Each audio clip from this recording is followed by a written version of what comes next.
Iginit naman ni Senate President Chis Escudero na hindi maaaring maglabas ng saman laban kay Vice President Sara Duterte habang nakarises ang Kongreso. Ito ang tugon ni Escudero kaugnay ng mosyon ng House Prosecution Panel na pasagutin na ang pangalawang Pangulo sa impeachment complaint na inihain laban dito.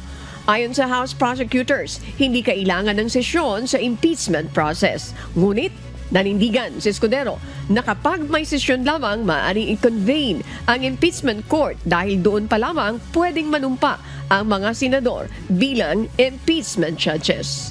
Dagdag pa ng Senate President, hindi magiging legal ang pagsamon sa pangalawang Pangulo hanggat wala pang sesyon ang Senado.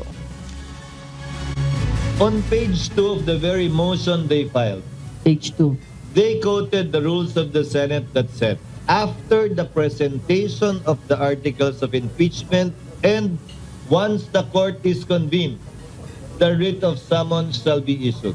Kinote pa nga nila eh. So ang tanong ko, na-present na ba nila yung articles of impeachment in plenary? Na-convene na ba yung court? Eh hindi pa naman eh.